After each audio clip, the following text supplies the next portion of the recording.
ओम श्री दुर्गादेव्य नमः। शिव तो गोशमत की शमत की। आज का बहुत ही सुंदर प्रसंग है। व्यास जी अपने पुत्र सुखदेव जी को समझा रहे हैं। सुखदेव, तुम विवाह कर लो, गृहस्थी बसा लो। तब सुखदेव जी कहते हैं, पिताश्री, मैं विवाह नहीं करना चाहता हूँ, मैं ब्रह्मचर्य रहूँगा और भगवान की भक्ति आराधना तपस्या करना चाहता हूँ। बहुत ही सुंदर कथा है। व्यास जी कहते हैं, पुत्र सुखदेव जी, मैंने कठिन तपस्या करके तुम्हारे जैसा तेजस्वी पुत्र पाया है। हे पुत्र, तुम देवता रूप हो, अब पिता की रक्षा करो। व्यास जी ने कहा, हे सुखदेव जी, तुम मेरी रक्षा करो। व्यास जी के कहने पर फिर सुखदेव जी ने अपने पिता से कहा, हे पिताश्री, आप क्या कह रहे हैं? अपने पुत्र को तत्वज्ञान का उपदेश दें, मुझे ज्ञान दें, मैं आपकी आज्ञा का पालन करूंगा। व्यास जी बोले, हे पुत्र, तुम्हारे लिए मैंने सैकड़ों वर्ष कष्ट सहकर जो तपस्या की और भगवान शिव की कृपा से मैंने तुम्हें प्राप्त किया है। किसी राजा से मांगकर मैं तुम्हें कुछ धन दे दूंगा। हे पुत्र, तुम श्रेष्ठ यौवन प्राप्त करके सुख का उपभोग करो। सुखदेव जी बोले, हे पिताश्री, आप बताइए कि इस मनुष्य लोक में भला विपत्ति रहित कौन सा सुख है? मैंने शिवनी में सब जगह विपत्ति ही विपत्ति दिखाई दे रही है। बुद्धिमान लोग दुख से युक्त सुख को सुख नहीं कहते हैं। पिताश्री, स्त्री पाकर मैं स्त्री के वश में हो जाऊंगा, तब भला आप ही बताइए, परतंत्र वश में होकर और स्त्री के वश में रहकर मैं कौन सा सुख पा सकूंगा? लोहा या रस्सी के फंदे में जकड़ा हुआ पुरुष कदाचित छूट नहीं सकता है। यह शरीर विष्ठा और मूत्र से परिपूर्ण रहता है, वैसे ही स्त्रियों का शरीर भी होता है। हे पुत्र, तब कौन बुद्धिमान पुरुष उससे स्नेह प्रीति करना चाहेगा? मैं ब्रह्मचारी हूँ, तब सुख में मेरी बुद्धि कैसे होगी? मैं भविष्य में भी अपनी उत्पत्ति किसी योनि में नहीं करना चाहता हूँ। हे पिताश्री, मैं भगवान की भक्ति तपस्या करके मुक्ति प्राप्त करना चाहता हूँ। मैं किसी योनि में जन्म नहीं लेना चाहता हूँ। मैं अब जीवन मरण के चक्र से छूटना चाहता हूँ।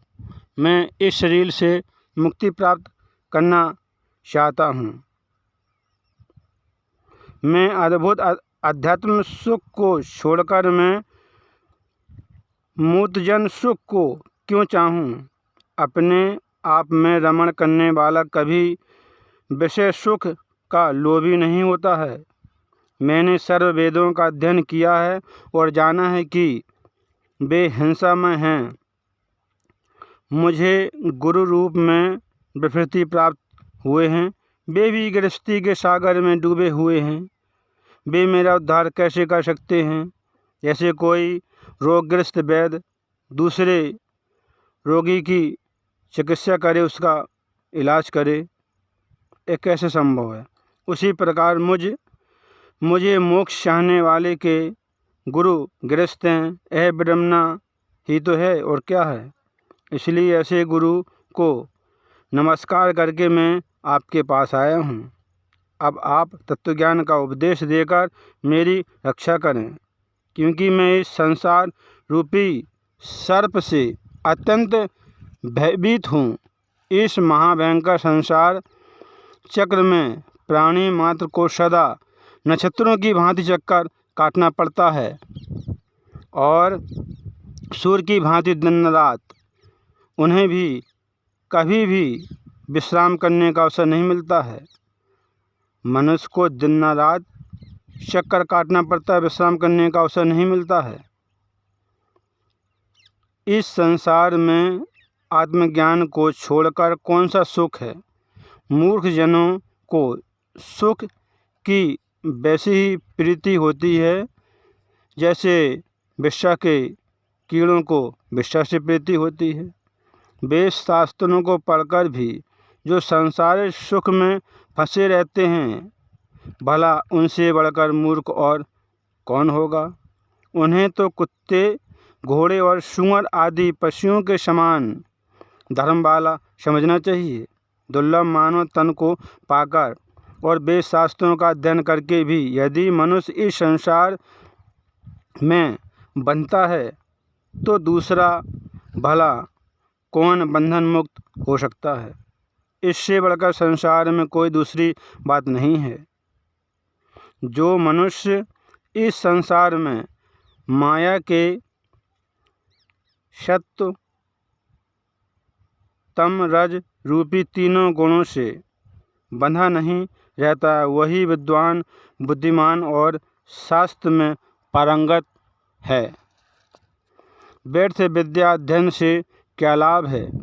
उसी का अध्ययन करना चाहिए जो शीघ्र ही बंधन से मुक्त कर दे। पुरुष को बंधन में जकड़ लेने के कारण ही उसे गृहस्थ कहा गया है। ऐसे बंधन रूप घर में सुख कहाँ है। पिताश्री, इसलिए मैं भयभीत हूँ। जो अज्ञानी, मंदबुद्धि और अभागे मनुष्य हैं, वे मनुष्य इस मानव जन्म को पाकर भी पुनः बंधन में पड़े रहते हैं। व्यास जी बोले, हे पुत्र, गृहस्थ बंधन नहीं है और न बंधन का कारण ही है। जो मन से बंधन मुक्त है वह मनुष्य गृहस्थ आश्रम में रहते हुए भी मुक्त हो जाता है। जो न्याय मार्ग से धन कमाता है, शास्त्रोक्त कर्मों का विधिवत संपादन पालन करता है, पितृश्राद्ध यज्ञ करता है और सदासत्य बोलता है और पवित्र रहता है, वह मनुष्य गृहस्थ में रहते हुए भी मुक्त हो जाता है। ब्रह्मचारी, सन्यासी, वानप्रस्थी और उपवास करने वाला, ये सब मनुष्य मध्य उत्तर काल में गृहस्थ के पास ही जाते हैं।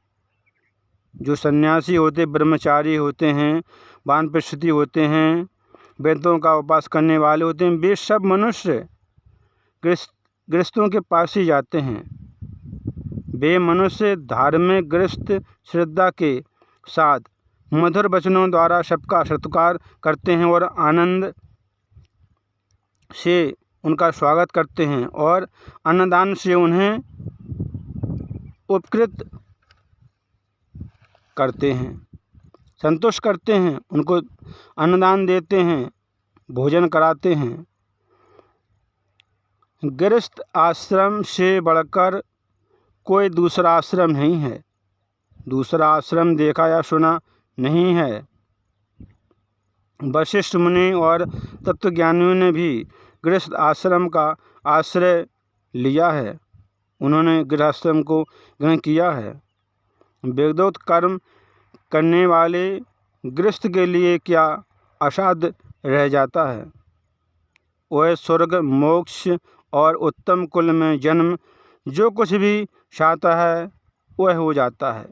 एक आश्रम से दूसरे आश्रम में जाना चाहिए, ऐसा धर्म ज्ञानियों ने बताया है। हे पुत्र, देवताओं, पितरों और अच्छे जनों को विधिवत संतुष्ट करके, पुत्र उत्पन्न करके और पुत्र का भी गृहस्थ आश्रम में प्रवेश कराकर फिर गृहस्थ जीवन त्याग कर वन में जाकर श्रेष्ठ वित्त का आश्रय ग्रहण करना चाहिए।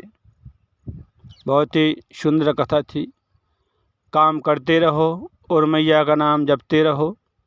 शक्तों को शमतक शमतक शम।